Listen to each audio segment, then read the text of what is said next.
Hello, Wolfpack. Let's talk about Ethereum and how Ethereum's structure has rapidly deteriorated over the last few weeks. Now, if you remember, towards the beginning of this correction, I was saying that Ethereum, even though I was bearish in Bitcoin, even though I thought Bitcoin was going to go into a bear market, I was saying that Ethereum looks substantially better than Bitcoin.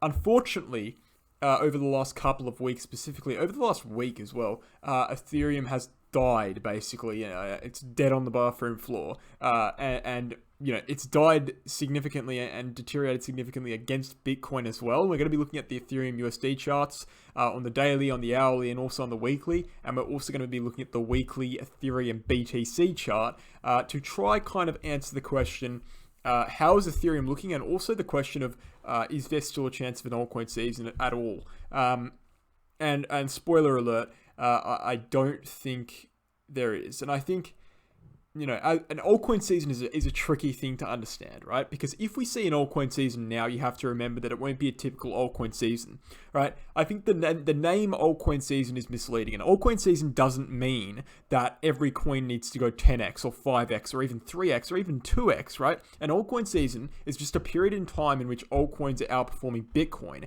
Everything could be going down and we still could see an altcoin season, because an altcoin season doesn't refer to everything going to the moon, right? It just means altcoins are doing better than Bitcoin. And so by that logic, for sure, we definitely could see an altcoin season. However, I think that a conventional, typical altcoin season that everyone would expect, where everything just goes parabolic, is out of the question at this point. I don't think that's going to happen. I think it's taken way too long. I don't think the dead cat bounce is going to gather enough attention, and I think it just simply won't happen. However, let's look into the charts and get a better look. Don't take my word for it, take the charts, all right? So what we're seeing on Bitcoin, on Ethereum, this is the daily chart here, is this long-term ascending channel formation, of which we've lost recently, right? We've held this formation since August 2021.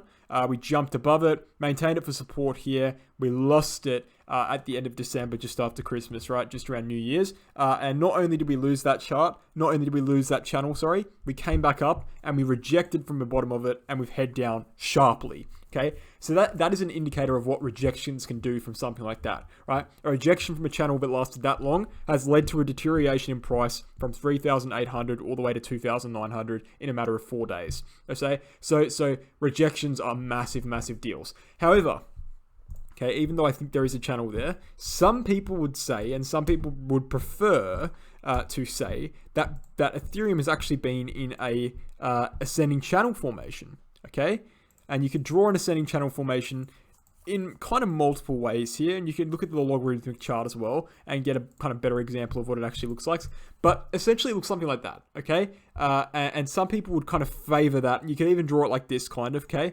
Some people would favor that formation over the ascending channel formation that I just did. The ascending wedge formation people would favor, not ascending triangle, the ascending wedge. And even in this formation, in this ascending wedge formation, we've actually broken to the downside on Ethereum.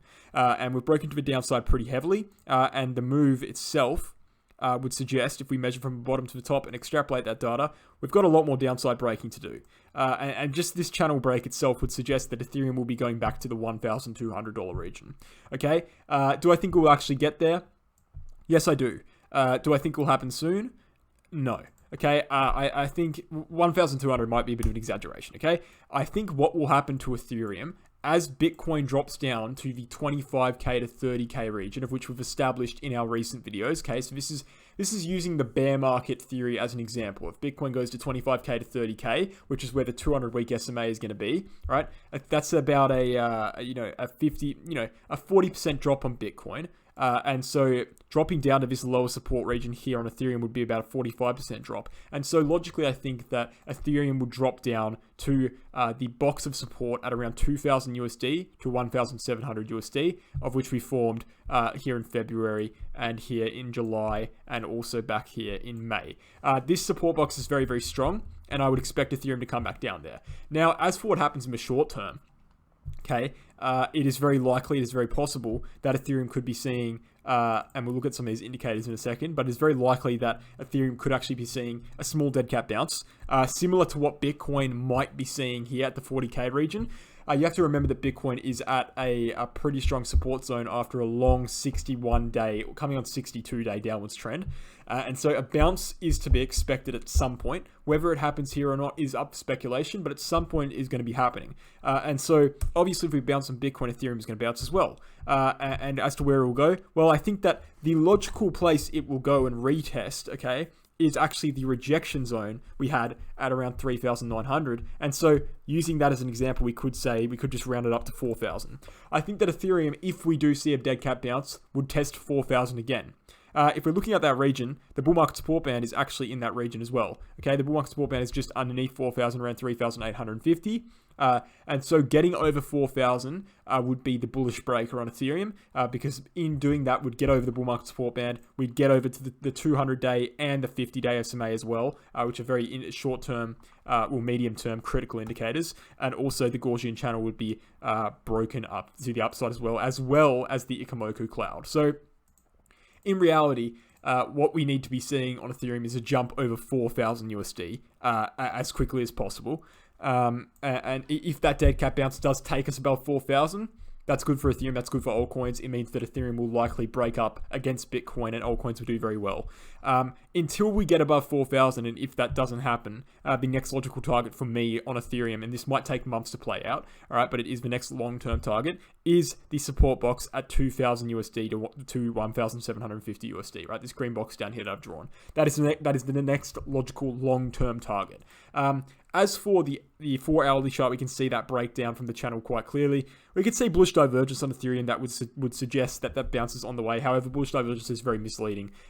And what we can actually see on the Ethereum weekly chart, right? I just wanted to quickly look into the 4-hourly chart there. I don't really have much to say about it other than the fact that then, there is a potential that we might be holding this green box in the short term, but ultimately I think the trend is very much downwards. I think that's been proven by the ascending triangle break. I think that's been proven by a lot of things, including bearish divergence on the weekly and bearish divergence on the daily as well, that we will bring up later in the video, or, you can just look for yourselves. I mean, the bearish divergence on, for example, the daily chart, sorry, I've got the pen out here. 1 second, is quite stunning. Okay, we had bearish divergence that was forming all the way back here from August 2021, and it formed all the way back until we made all-time highs in November. Weekly chart was the same story, okay? But the point is, Ethereum doesn't look good on a long-term scale. On a short-term scale, it looks fine. It looks kind of 50-50. On a longer-term scale, the next target is 2,000 to 1,750, okay? As for when that will play out, as I've said, not too sure. This year for sure, and most likely for the next 3 to 6 months. As for the weekly chart on Ethereum, and as for the structure, this is the logarithmic scale, and this shows you the 2017 cycle as well. We can see that Ethereum was doing very, very well. It's following the trend quite clearly. We had a top out in June, bottom out in July, top out in September, break up to the upside in November, right? Top out in June, bottom out in July, test in September, break out to the upside in November. Unfortunately, even though this pattern was completely copied entirely, it's basically a copy and paste pattern between the two cycles, the breakout was ruined, and we have actually headed down preemptively below support, and we're looking for a dead cat bounce region before the bottom, as we saw here in 2018, where we dropped below the bull market support band, bounced up, retested it, and fell down, right? We're expecting something similar, in which we drop below this maybe a little bit more, bounce up, retest the bull market support band at around 3,800, and then drop down to the ultimate low, which I think is going to be at around 1,700. You can see it on the weekly chart quite clearly why I think this might be the low, 1,700 to 2,000, and that is because all of these wicks down here have tested 1,700. I think that's the most logical bottom for Ethereum in the long term. As for the Ethereum BTC pair, we can see that we had a symmetrical triangle structure, which broke to the upside, and this is what we were looking at before. And for those of you who don't know, the Ethereum BTC pair is a chart that measures the strength of Ethereum against Bitcoin. If it goes up, it means that Ethereum is doing better than Bitcoin. If it goes down, it means it's doing worse than Bitcoin at a very fundamental level, right? It's worth less Bitcoin. It's worth more Bitcoin, for example. Okay, so we had a breakout to the upside, and as you guys know, Ethereum is the leader of the altcoins, and so if Ethereum is outperforming Bitcoin, it generally means that altcoins will be outperforming Bitcoin soon, if not already.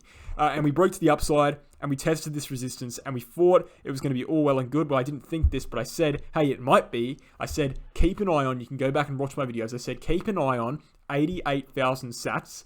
If we close a weekly candle over that point, buy into altcoins, go into altcoins 100% all in, okay? We didn't. We wicked it, we didn't close the weekly, and we came back down, rejected it, and we've fallen back within this symmetrical triangle formation. We're yet to close the daily candle with our weekly candle within the triangle formation. However, we have fallen back into it, and we need to be closing above around 75,000 sats to have a chance of breaking to the upside. Looking at it from a different kind of perspective here, the volume has been decreasing steadily since around January 2021, and hence the breakout's basically doomed to begin with. I don't think we'll be breaking to the upside there. So to conclude the video, Ethereum needs to break 4K. Okay, if it can't break 4K, the next logical target on a longer term scale, in my opinion, is 2,000 to 1,700, favoring 1,700. Okay, and it might even go a little bit lower than that. Who knows? But that's my analysis for Ethereum. I don't think it looks too good. I think it's lost a lot of its strength. However, I think there is the potential for a short-term dead cat bounce. We'll just need to keep an eye on it. The long-term structure, however, is completely broken. It's in a very similar position to Bitcoin. In fact, some would say it might look slightly worse. Thanks for watching, guys. Hope you enjoyed, and I'll catch you in the next one.